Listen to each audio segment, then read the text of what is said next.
Hello viewers, இதுதான் முடக்கத்தான் செடி. இந்த செடியை வச்சு நம்ம சூப்பு கஷாயம் செய்யலாம். தோசையில் போட்டு முடக்கத்தான் தோசை செஞ்சு சாப்பிட்லாம். இது ஒரு நல்ல மூலிகை. வாதம் இருக்கவங்களுக்கு இதை சாப்பிட்டு வந்தாங்கன்னா வாதம் நல்லா கட்டுக்குள்ளே. ஹலோ வீவர்ஸ், இதுதான் முடக்கத்தாய் இலை. இந்த இலையில் நம்ம இப்போ எப்படி தோசை பண்ணி சாப்பிட்றது. இது நேரடியாக சாப்பிடுங்கன்னா யாரும் சாப்பிட மாட்டாங்க. அதனால் நம்ம தோசை மாவில் கலந்து நம்ம இதை தோசை சுட்டு எல்லோரும் சாப்பிட்ற மாதிரி, எல்லாம் லைக் பண்ணி சாப்பிட்ற மாதிரி நம்ம ப்ரிப்பேர் பண்ண போகிறோம். இந்த முடக்கத்தாய் கீரையை இலை தனியாக இப்படி காம்பு தனியாக நல்லா கழுவிட்டு க்ளீன் பண்ணி இதை பொடியை கட் பண்ணி எடுத்துக்கணும். உதிரி வர மாதிரி கட் பண்ணிவிட்டு இது கூட கொஞ்சம் மஞ்சத்தூள் ஓரளவுக்கு ஒரு பிஞ்ச் இந்த அளவு இருந்தால் போதும். இந்த அளவு போடுறோம். அது கூட நான் ஆனியன் இதெல்லாம் அடிக்கடி தேவைப்படுறதுனால ஆனியன் ஜிஞ்சர் இதெல்லாம் நான் கொஞ்சம் சேர்த்துக்கிறது.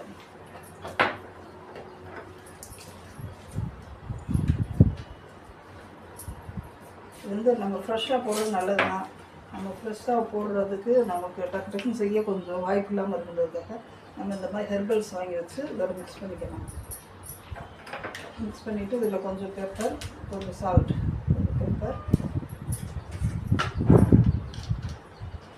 கொஞ்சம் சால்ட் இவ்வளோ போட்டால் போதும். நம்ம இதை தோசை ப்ரிப்பேர் பண்ண போகிறோம். இந்த தோசையில் நமக்கு ஏற்கனவே உப்பெல்லாம் போட்டு மாவு இருக்குது. கொஞ்சம் ஒரு வானலியில் போட்டு லைட்டாக இதில் ஜீரகம் நல்லா பொரிஞ்சிருச்சு. வெறும் ஜீரகம் நல்லெண்ணெயில் பொரியிறப்பே நல்ல சுமல், நல்ல அரோமா சூப்பராக இருக்குங்க. அதோட இந்த நம்ம கலந்து வச்சுருக்க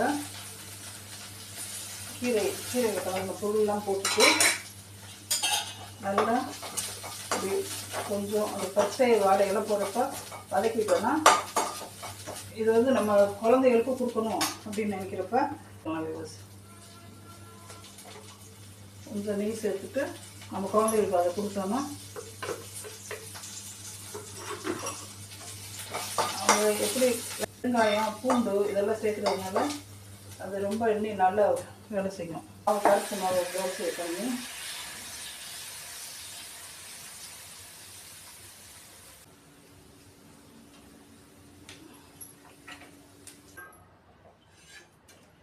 பாருங்கள் சொல்லுவோம். தோசை எப்படி நல்லா வந்திருக்குன்னு. இந்த தோசையை நான் கொஞ்சம் மல்லி சட்னி இதை சாப்பிட போகிறோம்.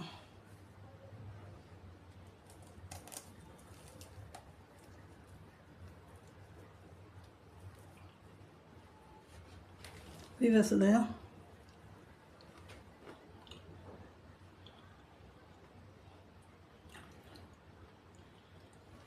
ரொம்ப அருமையாக இருக்குது விவஸ்.